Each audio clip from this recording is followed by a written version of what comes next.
이번 시간에는 챕터 3 전자 제어에 대해서 알아보도록 하겠습니다. 이 전자 제어 단원에서는요, 이 반도체가 굉장히 중요한데, 이 반도체의 분류별 특징과 그리고 이진법, 그리고 논리 회로에 대한 수식 및 특성을 파악하는 것이 가장 중요한 것이라고 볼 수 있겠습니다. 그래서 다이오드의 종류, 그리고 이상적 연산 증폭계의 특성, 그리고 그 반도체 종류 중에 N형과 이제 P형 반도체로 나올 수 있는데요. 여기서 나오는 용어들 굉장히 중요하고요. 진법 전환하는 것, 그리고 논리 회로, 기호가 굉장히 중요하겠습니다. 이론부터 보시겠습니다. 자, 반도체 소자는요, 우선 반도체라고 하는 것은 그 전기 전도도에 따른 물질의 분류 가운데 하나로 도체와 부도체 사이에 있는 것이 반도체가 되겠습니다. 진성 반도체와 불순물 반도체가 있는데요. 그 진성 반도체라고 하는 것은 그 불순물이 전혀 섞이지 않은 반도체가 되겠습니다. 이게 그 사가입니다. 사가라고 보시면 되고요. 이게 게르마늄이나 그 실리콘 등이 이 사가 진성 반도체에 속한다고 보시면 되겠습니다. 불순물 반도체는 이제 진성 반도체, 사가인 진성 반도체에서 그 부족하거나 그 하나가 많을 경우로 나눌 수가 있는데, 그래서 이것은 그 N형 반도체와 P형 반도체로 나눌 수가 있습니다. 그래서 그 N형 반도체라고 하는 것은요, 그 진성 반도체보다 하나 더 많은, 전자가 하나 더 많은 그 오가인데요. N형에 포함되는 것은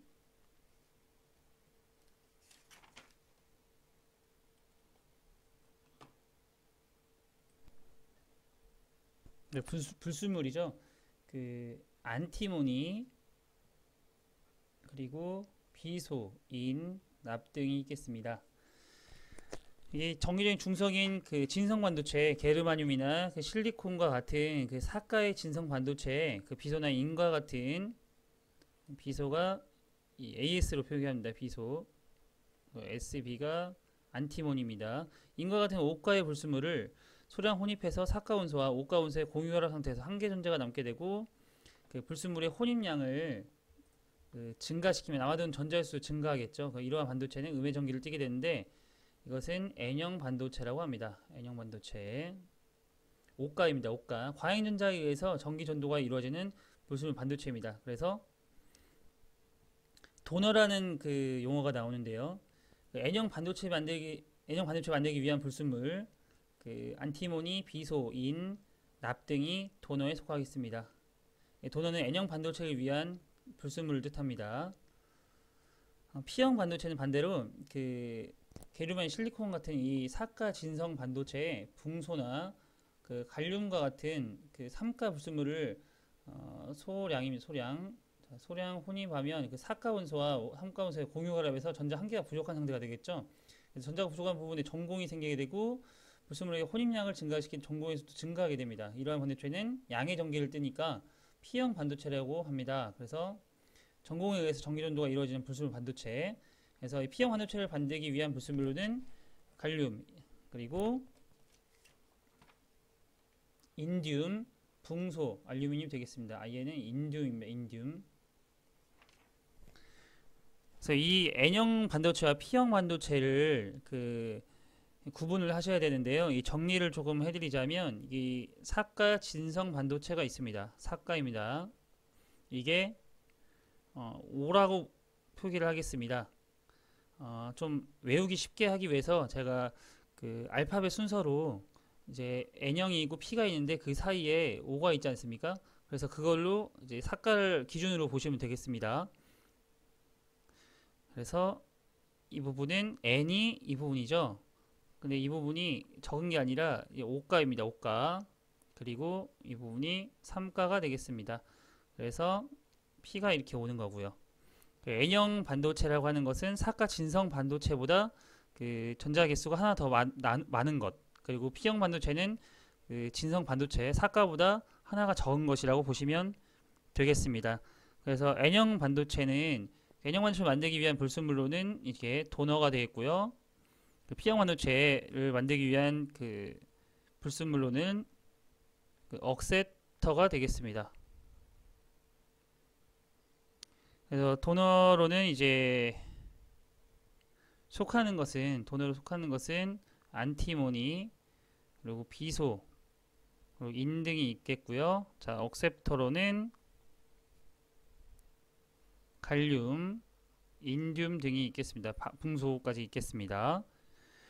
여기서 그 다수 반송자와 여기서 다수 반송자와 소수 반송자라는 개념이 나옵니다.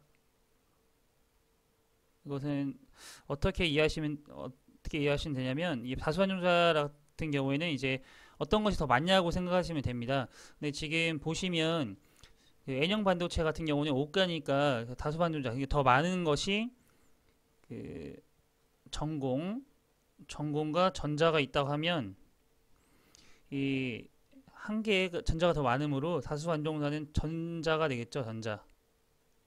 그래서 소수 반송자는 전공, 양공이라고도 하는 전공이 덜 있겠습니다. 비교적으로. P형 같은 경우에는 이제 그 전자가 부족하기 때문에 이 다수 반송자에는 이제 전공이 N형 반도체와는 반대로 전공이 더 많겠죠. 빈 공간이 더 많겠습니다. 그리고 전자가 소수 반송자가 되겠죠. 자, 이 부분을 이렇게 외워두시면 됩니다. 이렇게 표를 그려서, 자, NOP니까요. NOP O가 이제 4가야. 그 다음에 N이 5가, P가 3가고요. N이 도너, 그리고 P가 억셉터. 그리고 그에 해당되는 원소들 이렇게 외워두시고요. 안티모니, 비소, 인 이렇게 외워두시고, 억셉터는 갈륨, 인듐, 붕소 이렇게 외워두시고요. 다수 반송자는 이제 N형 반도체 같은 경우는 전자, 소수 반송자는 전공, 그리고 P형 반도체는 다수 반송자가 전공, 소수 반송자가 전자가 되겠습니다. 이렇게 세트로 외워두시면 이렇게 어렵지 않게 관련된 문제 맞출 수 있으실 겁니다. 굉장히 중요하고 기출이 자주 되는 문제니까요. 꼭 알아두시기 바랍니다. 다음은 다이오드입니다. 다이오드 같은 경우에는요, 우선 그 기본적인 요소인데, 그 단자의 한쪽 방향을 에노드가 양극입니다. 다른 쪽 방향을 캐소드 음극이라고 하는데요. 이 전류는 플러스에서 마이너스 방향으로 흐르므로 에노드 방향에서 캐소드 방향으로만 흐릅니다. 이와 같은 정류 회로 등에 이용되는 그런 그 소재라고 보시면 되는데요.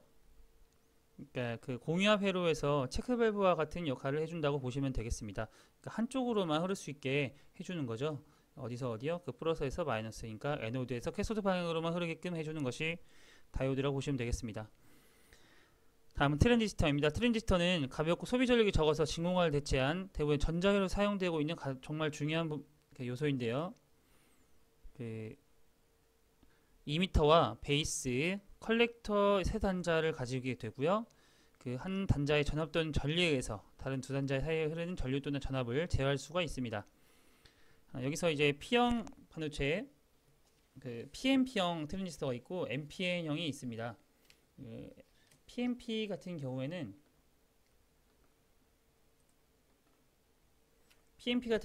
이제 두 개의 P형 영역 사이 한 개의 N형 영역을 접합한 구조로요. 공통 그 컴 단자에 마이너스를 넣어서 플러스 전원을 출력하고요. 반대로 NPN형은 그 컴 단자에 플러스를 넣은 것으로 마이너스 전원을 출력합니다. 그러니까 PNP니까 출력을 이제 플러스 전원을 하고, NPN은 이렇게 마이너스를 출력한다는 것만 알고 계시면 되겠습니다. 그래서 NPN형은 이렇게 베이스에서 2m로 향하는, 이렇게 화살표가 2m로 향하는 이런 기호고요. PNP형은 반대로 2m에서 베이스로 흐르는 그런 방식이 되겠습니다. 그래서 NPN형은 마이너스를 출력한다는 거, PNP형은 플러스를 출력한다는 거 알아두시면 되겠습니다. 보통 PAC 이런 거 이제 배선을 할 때 굉장히 중요한 부분이거든요. 꼭 기호와 그 형태 알아두시기 바랍니다. 다음은 이제 반도체 분류인데요. 제너 다이오드가 이제 굉장히 잘 나오고, 다이오드의 역방향을 흐를 때 이제 어느 한도 이상이 되면, 역방향 바이스를 넘어서게 되면 전류가 급속히 증가하면서 전압이 일정하게 됩니다. 이 전압이 일정하게 되는 특성을 정전압 특성이라고 하는데요. 이 전압이 일정하게 유지가 되는 거죠. 그래서 보통 이제 뭐 자동으로 어떤 거를 제어를 한다고 했을 때 이 정전압 특성을 이용한 이 제너 다이오드를 굉장히 많이 사용하게 됩니다. 굉장히 중요하고요. 그래서 빛을 방출하는 역방향 바이오스를 걸어주면서 빛을 방출하는 포토 다이오드가 되고요. 빛을 방출하는 발광 다이오드가 되겠습니다. LED죠, 이게. 이런 것들이 있고, SCR 실리콘 제어 정류 소자도 자주 출제가 됩니다. 이 PNPN 결합 소자인데요. 이건 단방향성 소자가 되겠습니다. 스위칭을 할 수 있는 스위치 소자가 되고요. 다이액 소자, 실리콘 대칭용 스위치 같은 경우도 있습니다. 트라이액 소자 같은 것도 있고요. 바로 개념 잡기 문제 풀어보도록 하겠습니다. 전압을 안정하게 유지하기 위해서 사용되는 다이오드. 이건 정전압 특성을 이용한 가장 중요한 그 제너 다이오드죠. 답은 2번이 되겠고요. 다음은 이제 연산 증폭기입니다. 연산 증폭기는 그 부계환의 방법에 따라서, 부계환이라고 하는 것은 출력의 일부를 입력 측으로 위상을 그 반대로 해서 되돌리는 것을 부계환이라고 합니다. 덧셈이나 적분 등의 연산 기능을 할 수 있게 하는 고위력의 직류 증폭기를 얘기하는데요. 그래서 증폭기를 따질 때 슬류율을 따지게 되는데요. 출력 전압의 최대 변화율을 슬류율이라고 합니다. 시간에 따른 출력 전압의 최대 변화율. 슬류율이 좋을수록 좋은 거겠죠. 연산 증폭회로는 이제 가상기가 있고 미분기, 적분기 이런 것들이 있습니다. 이게 기호가 굉장히 중요합니다. 기호. 그래서 여기 잠깐 참고 보시면 참고에 이상적인 연산 증폭기의 특성이 있는데 이 부분이 굉장히 잘 나옵니다. 이상적인 연산 증폭기로는요, 우선 그 입력 임피던스 같은 경우에는 이제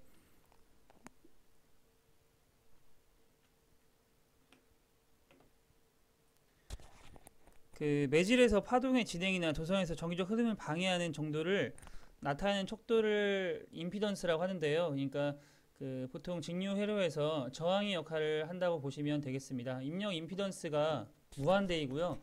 전압 이득이 무한대입니다. 동상 신호 제거비가 무한대이고요. 출력 임피던스는 0입니다. 이 특성을 꼭 외워두시기 바랍니다. 그래서 이 가상기 반도체 분류 중에 그 연산 증폭기에서는 이렇게 가산기, 미분기, 적분기, 전압 플로어 이렇게 기호가 나와 있는데 이 기호가 굉장히 중요합니다. 그래서 이 가상기 이 부분 기호가 잘 나오고요. 미분기도 이렇게 구분해서 알아두시면 좋을 것 같습니다.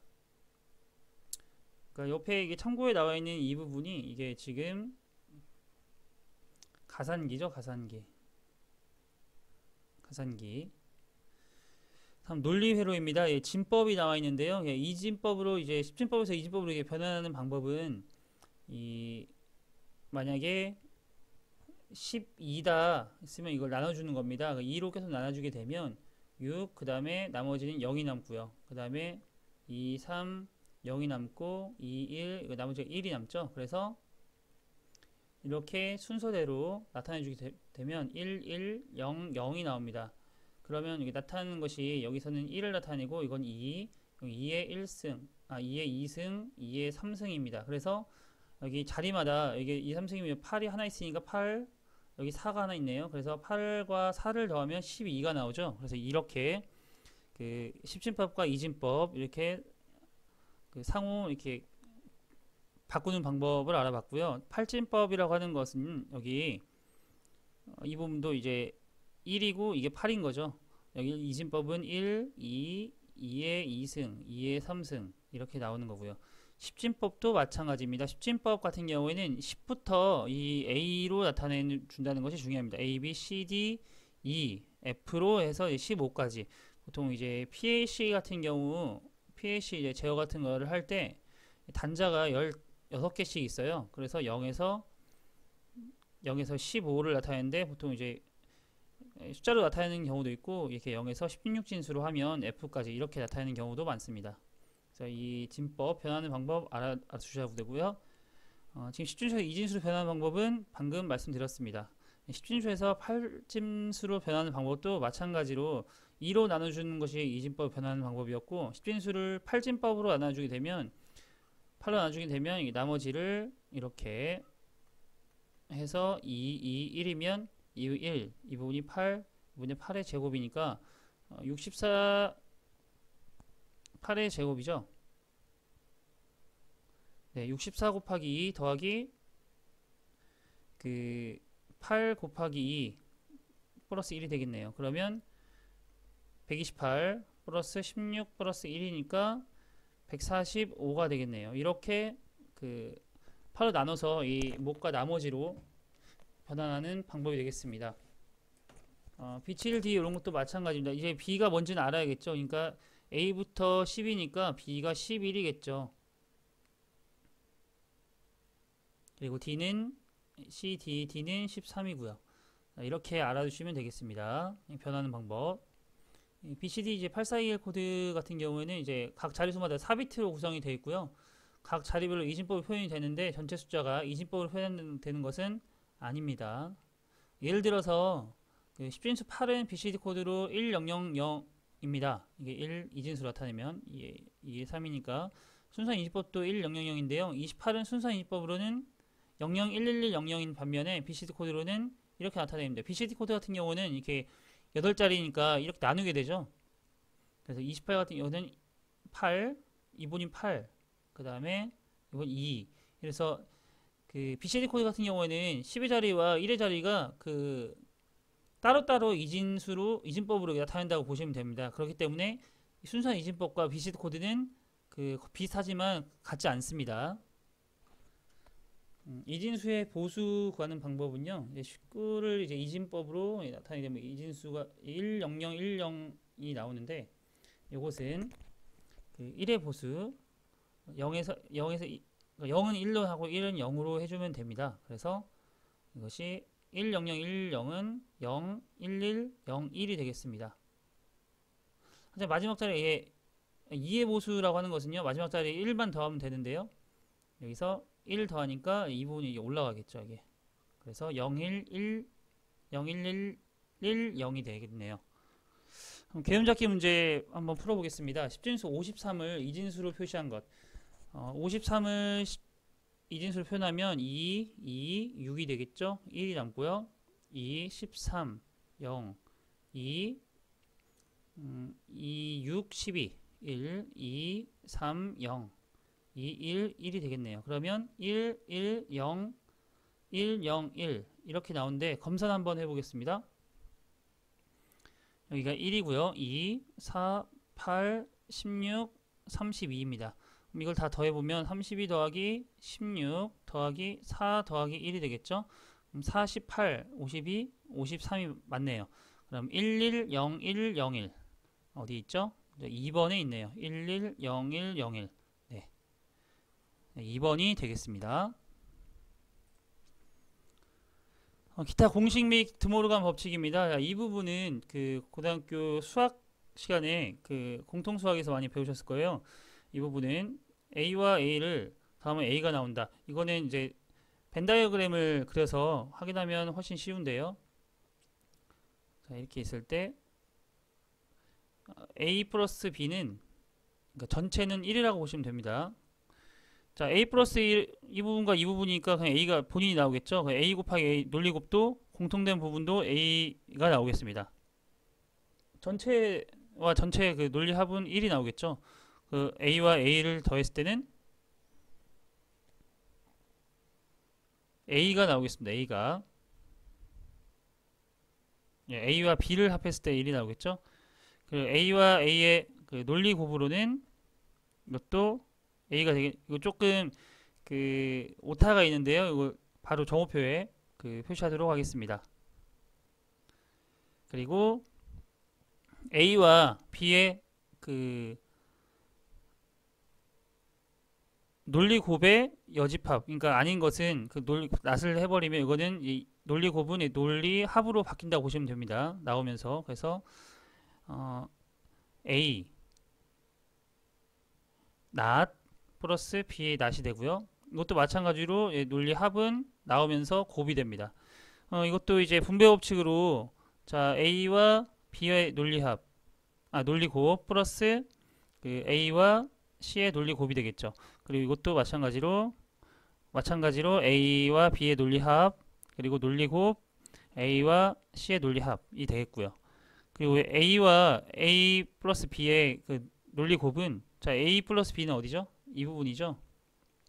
그리고 A는 이 부분입니다. 그러면 A가 이렇게 나오겠죠. 이렇게 벤 다이어그램을 그려서 생각하시면 훨씬 쉽게 접근하실 수 있습니다. 그리고 A 이 부분은 자 이렇게 바꿀 수가 있어요. A 묶으면 이렇게 나오겠네요. 그러면 이 부분이 1 플러스 B는 1이죠.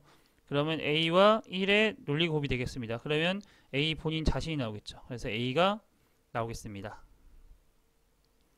여기 4번, 5번만 이렇게 조심하시고요. 이 부분 정오표 바로 반영하도록 하겠습니다. 그 논리의 표현입니다. 기본 논리 회로인데요. 이 부분에서는 그 기호를 아시는 것이 굉장히 중요합니다. 엔드 회로 같은 경우에는 이렇게 직선입니다. 직선. 논리 곱으로 이렇게 나타내고요. 두 개의 입력이 있을 때만 출력이 나오는 그런 회로가 되겠습니다. 5호 회로는 이렇게 그 직선이 아니라 이렇게 굴곡이 져져 있습니다. 그래서 논리 합은 이 플러스로 나타내고요. 그 하나의 입력만 있어도 이렇게 출력이 나오는 그런 회로가 되겠습니다. 낫 회로입니다. 그 인버터 회로라고도 하는데요. 자, 이렇게 동그라미가 있는 게 낫 회로입니다. 자, 이렇게 A 다시로 표현할 수 있고요. 부호함수는요. 그래서 입력이 0이면 출력이 1, 그리고 입력이 1이면 출력이 0이 되겠습니다. 난드 회로는 그 엔드 회로의 반대로 그 두 개 입력이 모두 있을 때만 안 나오고 나머지는 다 나오는 그런 회로죠. 그래서 논리 곱에 다시 이렇게 부호함수로 나타낼 수 있고, 이렇게 엔드 회로가 이 부분이 엔드인데 낫은 이렇게 동그라미가 앞에 붙어 있으면 그 엔드에 낫 회로를 더한 것이라고 보시면 되겠습니다. 노 회로도 마찬가지입니다. 이 부분이 5호 회로니까요. 이 부분이 낫이죠. 그래서 5호 회로 플러스 낫이 되겠습니다. 노 회로 같은 경우에는 5호 회로 반대로 그 입력이 하나라도 있으면 출력이 안 나오는 그런 회로가 되겠습니다. 그래서 둘 다 있어야 둘 다 없어야 이제 출력이 나오겠죠. 그래서 이렇게 A와 B의 논리 합에 이제 다시로 나타낼 수 있습니다. 그리고 이제 XO가 중요한데요. XO 같은 경우에는 이제 서로 입력 신호가 다를 때만, 이렇게 다를 경우에만 출력이 나오는 그런 회로가 되겠습니다. 부호함수는 이렇게 표현을 하고요. 이 부분이 붙습니다. 이게 이 부분만 하면 5호인데 이렇게 하면 이게 X5호가 되겠습니다. X노 같은 경우에는 이제 XO와 이 기호에 이렇게 앞에 낫을 붙여줬겠죠. 그리고 부호함수도 이렇게 다시를 붙여줍니다. 이것은 서로 입력이 같을 때만 출력이 나오는 그런 회로가 되겠습니다. 이 XO와 X노어도 굉장히 잘 나오거든요. 베타적 논리 회로. 이 부분도 굉장히 중요한 부분이니까 쭉 짚고 넘어가시기 바랍니다. 개념적 문제 풀어보도록 하겠습니다. 다음에 진리표가 나타내고 있는 논리.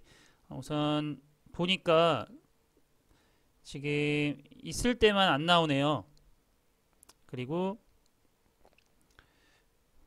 이것에, 그러니까 있을 때는 출력이 나오는 것에 낫을 했다고 보시면 되겠네요. 그러면 엔드에 그 낫을 하면 되겠죠. 이것은 난드가 되겠습니다. 답은 2번이 되겠습니다. 다음은 플립플롭입니다. 플립플롭이라고 하는 것은요, 1비트의 정보를 기억할 수 있는 기억 소자이고요. 그 쌍안정 멀티레이터 회로가 되겠습니다. 동기식 RS라고 하는 건 리셋 셋인데요. 플립플롭입니다. 기본 플립플롭 회로에 게이트를 추가해서 플립플롭 하나의 클록 펄스 발생 기간 동안 입력에 응답하러 만든 것인데요. 이게 셋에 입력이 들어가면 계속 셋을 하고 있고, 자, 리셋에 들어가면 계속 리셋을 하고 있는 그런 플립플롭이라고 보시면 되겠습니다. 이게 기본적인 뭐 토글형 그 스위치라고 보시면 되겠고요. JK 플립플롭이라고 하는 것은 RS 플립플롭에서 이제 이게 1일 때 그 S와 R이 1일 때 정의되지 않는 출력 상태를 부정한 것입니다. 그러니까 여기서 JK라고 하는 것은 RS와 같은 의미인데 JK가 1일 때 이제 반전이 일어나는 그런 플립플롭이라고 보시면 되겠습니다. 그러니까 입력이 둘 다 있을 때 이제 부정하는 거죠. 반전이 들어온 거죠. 그리고 T 플립플롭이라고 하는 것은 트리거 입력 펄스가 들어올 때마다 Q의 출력을 반전하는 플립플롭인데요. 토글의 의문을 붙여서 T 플립플롭이라고 합니다. J와 K의 값을 항상 일정하게 인가되도록 같게 인가되도록 하는 그 플립플롭이 되겠고요. D 플립플롭이라고 하는 것은요, 그 RS 플립플롭에서 S와 R 값을 항상 다르게 인가되도록, 그러니까 T 플립플롭과는 좀 다른 상반된 개념이죠. 항상 같게 하는 것이 T 플립플롭, 항상 다르게 인가되도록 하는 것이 D 플립플롭이 되겠습니다. 이 플립플롭에서는 이제 종류가 무엇인지, 그러니까 우선 RS 플립플롭, 그 다음에 거기서 이제 한 가지 더 조건을 더 추가해서 만든 JK 플립플롭, 그 다음에 토글에서 따온 T 플립플롭, 서로 항상 같게 입력을 인가되도록 하는 게 T 플립플롭이었고요. 항상 다르게 인가되도록 하는 것이 D 플립플롭이었습니다. 이 네 가지를 기억해 두시기 바랍니다. 다음 조합 논리 회로입니다. 논리 회로의 소자로 만든 회로를 논리 회로라고 하고요. 게이트와 결선 회로만으로 만드는 회로를 조합 논리 회로라고 합니다. 반가상기, 전가상기, 디코더, 멀티플렉서 등이 있습니다. 순서 논리 회로 같은 경우는요, 플립플롭이나 레치를 포함한 논리 회로를 순서 논리 회로라고 합니다. 레지스터, 시프트 레지스터, 개수기 등이 있습니다. 모두 다 메모리 기능이 있는 그런 회로라고 보시면 되겠습니다. 집적 회로라고 하는 것은 한 개 실리폰 기판이나 칩 위에 안전한 기능을 가진 회로를 구성하는 데 필요한 부품들을 얘기하는데요. 트랜지스터, 다이오드, 저항기, 콘덴서, 연결선 등을 처리법에 의해 생성시킨 회로가 되겠습니다. 기타 용어로는 중요한 게 디코더, 이런 것이 중요하거든요. 레지스터도 가끔 나옵니다. 레지스터 같은 경우에는 이제 일시적으로 기억되는 직렬 기억 소자인데요. 컴퓨터도 많이 사용되죠. 레지스터. 디코더 같은 경우에는 이제 코드화된 형태로부터 바른 코드 형식으로 바꾸는 데 이용되는 장치가 되겠습니다. 멀티플렉서 같은 경우는 여러 개 입력선 중에서 하나를 선택해서 단일 출력선으로 연결하는 조합 회로가 되겠고요. 응답의 여러 형태로는 충격적으로 이제 변화했을 때 응답을 임펄스 응답, 그리고 과도 응답이라고 하는 것은요, 입력 신호가 어떤 정상에서 다른 상태로 변화했을 때 출력 신호가 정상에서 도달까지의 특성을 과도 응답이라고 합니다. 이 부분 과도 응답을 알아두시고요. 램프 응답이라고 하는 것은 입력이 어떤 시각부터 일정 속도로 변하고 있는 경우의 응답, 스텝 응답이라고 하는 것은 입력의 단위 계단상 변화에 대한 출력의 시간의 경과를 스텝 응답이라고 합니다. 이 과도 응답과 스텝 응답이 출제가 됐었습니다. 이렇게 지금 전자 제어 부분을 알아봤는데요. 이 부분에서는 반도체 부분이 굉장히 잘 나오고, 그 다음에 논리회로 이제 기호들이 잘 나오니까요. 이 부분은 어렵지 않으니까 알아두시면 어렵지 않게 맞출 수 있으니까요. 꼭 이해하시고 제가 말씀드렸던 방법대로 외우시면 어렵지 않게 반도체도 외우실 수 있을 것입니다. 네, 수고하셨습니다.